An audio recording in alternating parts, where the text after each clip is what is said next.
Talk to You me go. about innovation in leadership. Uh, I think don't be afraid to do things that you normally don't do. For example, like for me, when I saw the drip bags, for example, Hmm. and the steep bag, I when we bought the machine, I was doing it by hand. Was in COVID time. You can't go to China, you can't travel the world Hmm. to see it. I didn't give up. I bought the completely the wrong machine at the first. Then I had to jump and buy another because I simply believed in this product. I know it Hmm. tastes amazing and it does gonna help bringing coffee closer to consumers at home. Hey friends, it's Lee Safar here with some exciting news. The introduction to regenerative coffee farming workshops are now available on demand in English, Spanish, and Portuguese. These workshops are designed to give you actionable insights into the future of coffee farming through regenerative agriculture. Whether you're a coffee producer, roaster, cafe owner, or just passionate about coffee sustainability. For coffee producers, the workshop is available for just $10, and for everyone else, it's $20, a small price to pay for knowledge that could transform your understanding of what it's going to take to grow coffee from now on. Led by our incredible professors Angela Barrero, Murilo Bettarello, Felipe Croce, Carlos Ordóñez, and João Araújo, the workshop is packed with practical knowledge and strategies to help coffee farmers and the entire coffee industry adapt to the challenges of climate change, rising costs, and market demands. If you're a business owner, this workshop is a great and affordable way to inform your employees about the challenges ahead while also supporting Mapper Forward. This is also a great workshop to share with or gift to your coffee producers. Head to mapperforward.coffee/workshops or click the link in the description to purchase the on-demand version and start your journey towards a more sustainable coffee future today. Welcome to the Daily Coffee Pro by Map It Forward, friends. I'm your host, Lee Safar, and this is episode 3 of a 5-part series with Nawar Adra from Stitch Coffee in Sydney, Australia. In this series, we're talking about the reality of the market volatility for coffee businesses. It's a tough year in coffee. There are a lot of people out there that are like, is it just me? Or is like, I don't understand what people are talking about. I don't think that there's really anything going on. No, folks, there is stuff going on. And if people are telling you that they are like there's not anything going on, you're being gaslit. Just trust your experience as you're seeing it. In this episode, we're going to talk about the role of innovation in times of crisis. And we ended the last episode talking about that there's a kind of this lack of accountability out there now when it comes to uh, people wanting to work in businesses and not being accountable for what they're responsible for. And this is forcing business owners to lean into different types of innovation to make sure that things continue to run smoothly. Noah, you're known for innovation. You were one of the first in the Australian market to pivot to direct to consumer. You started doing drip bags before everybody else was doing them. What in your mind is going to be the role that innovation is going to play in 2025? I think this is the year where you probably need to be super duper enough because every time there's a crisis, there is something cool coming out of it, right? It's Right. just how do you take advantage of it? Same thing with COVID. How did we, when the e-commerce started to rise and we've seen the difference, we're like, yep, not consumer is the way to go. Bringing more product to consumers, actually, make your website a little bit more than just four to five copies. Make them go there to buy for themselves, their sister, their grandmother, Hmm. and to someone who has a birthday on Saturday.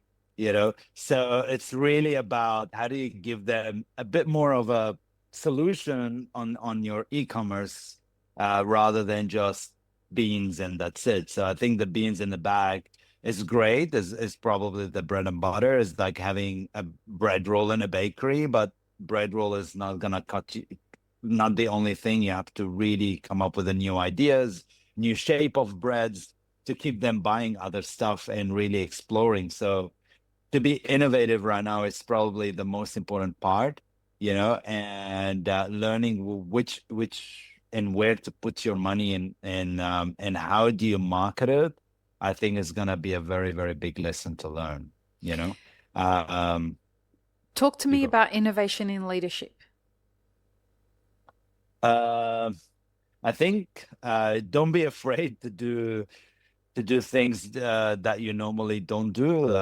For example, like for me, when I saw the drip bags, for example, and the steep bag, when we bought the machine, I was doing it by hand. Was in COVID time. You can't go to China, you can't travel the world to see it. I didn't give up. I bought completely the wrong machine at the first. Then I had to jump and buy another, because I simply believed in this product. I know it tastes amazing and it does gonna help bringing coffee closer to consumers at home. But I also know that there's a lot of other people like me who doesn't have all the money in the world to do exactly what I'm doing. So what if we open this technology?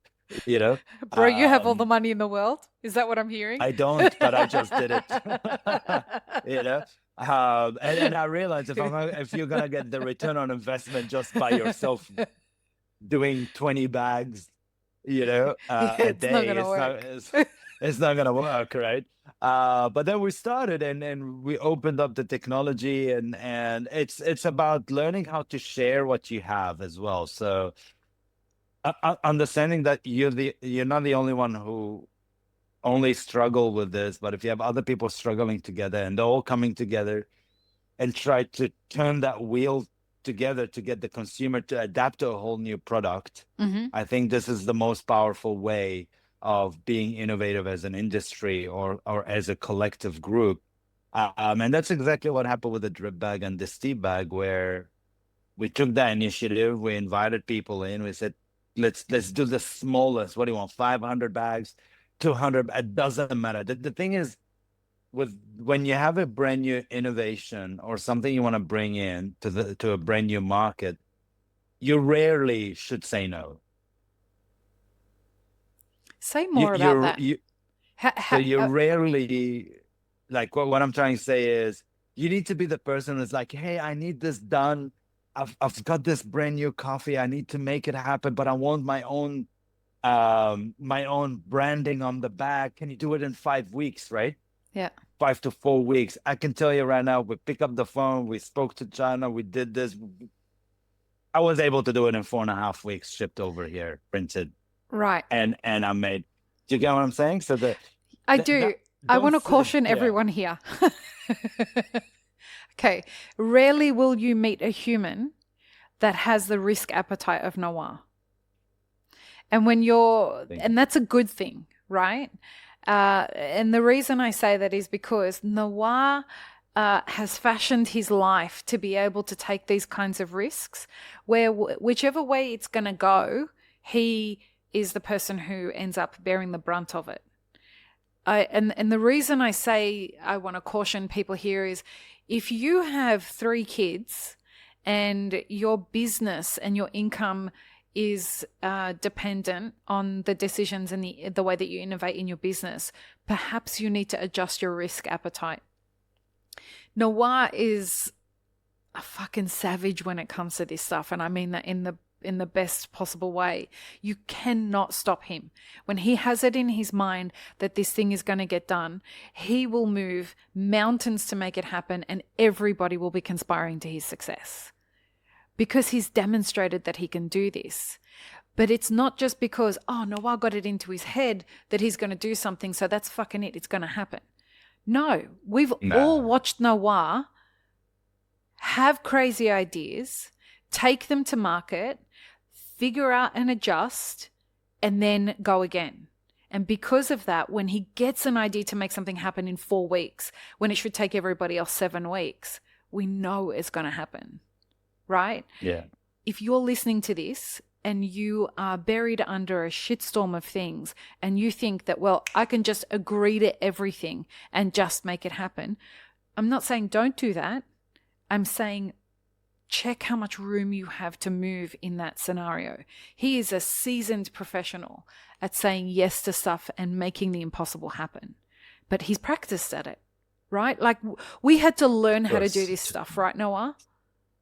Took me, I think it took me 9 years of self-practicing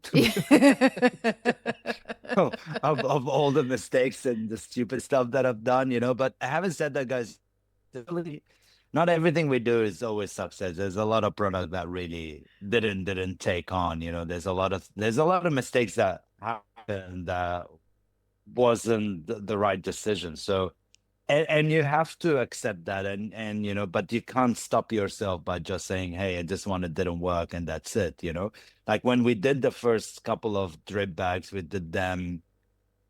I remember I was there till like 3 a.m. trying to figure out the machine by myself. We were doing very, very little number, but I was trying my best, and when I failed with the wrong materials, I was very honest with the customer. I called them up. I say, we made a mistake, and that's what happened. And just to let you know, I have to redo the whole thing again.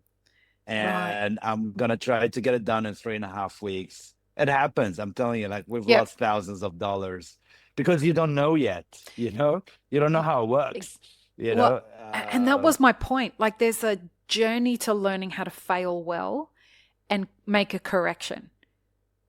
And if you, like the last thing you want to do is say yes to something, having no idea and no practiced experience in how to make shit happen, and then you fail for you and your customer with no way of knowing how to recover. And there's something very, very important actually. Yeah. And it is the reason why we are where we are at Stitch is not because we've got a lot of money and we can do whatever we want. No. The reason we are where we are is because of the supply chain. It's the relationship that I have with people and the relationship that I build across.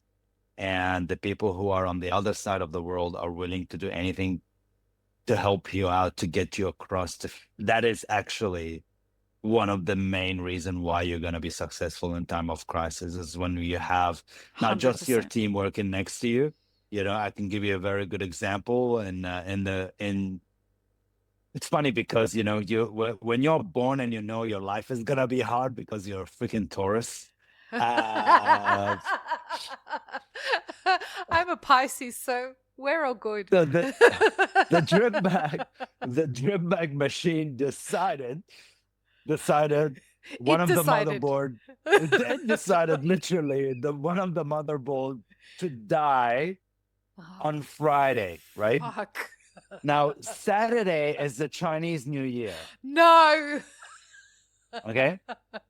Or let's call it Lunar New Year because it's across Asia. Anyway. And to get this done, everybody's out. Like even UPS, delivery. They're shuts down for like 1.5 weeks. And we have like 35,000 drip bags to be made for a customer. Okay. Oh, shit. Right? Exactly. And that was Saturday. Like that kind of anxiety, when you've done this kind of stuff before, you know exactly what that moment feels like. I'm getting anxiety thinking about it. Yes. And you try to get that mother, but like, I'm not even a physician to understand how transmitters works, but I know I was on the phone and you're like calling. But this is the key for success. Is the fact that the manufacturer, she's one of the best people. Actually, I've a really great relationship. She's amazing. Pick up the phone to another distributor in Thailand and ship another FedEx in 2 to 3 days. Wow. Send me a part to get it fixed, to run the machine, and to get this product to the customers. And that is actually what makes you different to anyone else. That this is it. That's it. Nothing else can make you better. If no one can fix if your supply chain is messed up. Well, and the thing is, innovation isn't just like an idea. You make it happen and it works.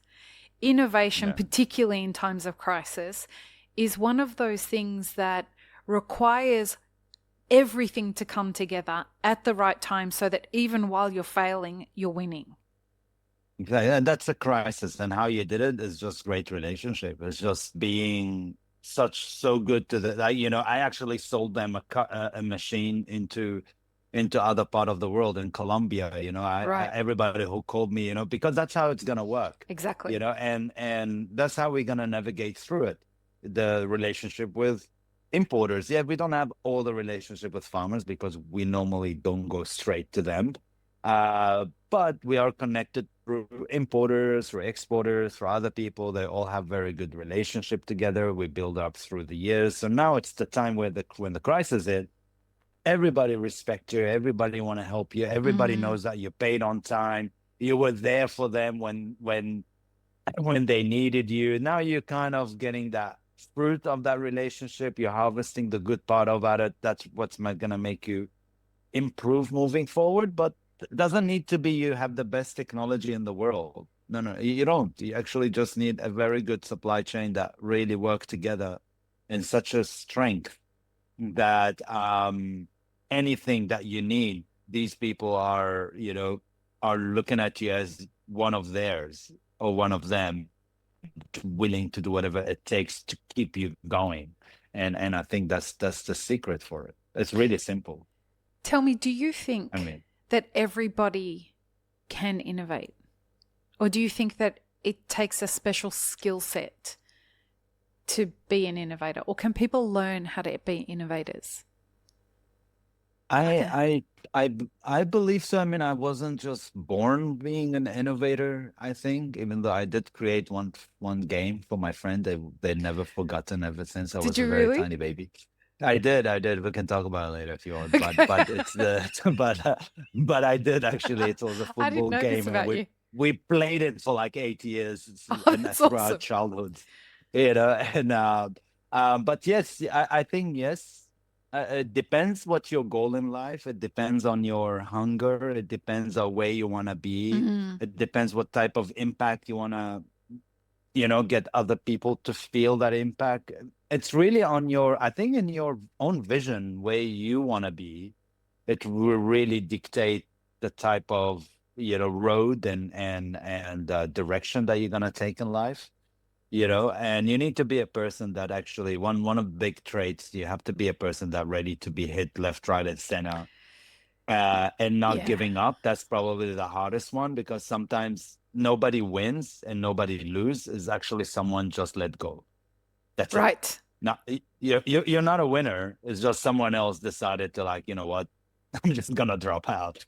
So now you became at that level. But you just need to be hungry and the right people, and be able to look at what's going on in the market. Like, don't be afraid to look into the things that might not make sense to you fully. It doesn't mean it doesn't make sense to others. Give it a crack, give it a shot. Weigh it. If it's only $2,000, it's not gonna kill you. You know what I mean? just do it and learn from it and see what people reaction are. So it does require hunger and persistence and really hard work. So yeah. What's the saying? Crisis is the force for innovation. Like if we're gonna see the time for innovation will come out of this crisis. I completely butchered that saying. But the whole idea is that because everything has to be reimagined in coffee, and it does, things are going to have to change. Everything about our industry is going to change. We're going to see a lot of innovation that's going to come from that. Go ahead. I think not just coffee, just to give you a bit of a rundown, like something very interesting, actually, which is, you work with Pete as well. Actually, the biggest Coke selling right now in Australia is zero caffeine, zero sugar, which is very, very interesting. That's number one selling is it really? Product. Yeah. The 00, I think it's called, or 00 or 0, whatever. I don't know. That has a name, but yeah, it was very interesting. So even then, they're pivoting into other new products. They're looking for something healthier, something that, it's like the health conscious right now is ridiculous. But anyway, you do need to finish this episode. We have a lot to talk about. We do, but you set us up for the next episode perfectly, because it wasn't just me that worked with Pete. Nawar was involved in the consult for caffeine control coffee. And in the next episode, we're going to talk about how do you identify the issues before you make decisions. That was a lot of what we did in that process of helping to launch caffeine control coffee. So, and by Pete, we mean Pete Licata, sorry to be ambiguous there. So join us in the next episode, folks, episode 4 of this series. Peace, love, and peanut butter. Have an amazing rest of your day. I really hope you enjoyed this episode, friends. Please don't forget to show us some love by subscribing, liking, commenting, and most of all, sharing this podcast with your friends. Check the show notes for links, including our sponsors and our Patreon. And stay tuned for more great conversations on the Daily Coffee Pro by Map It Forward.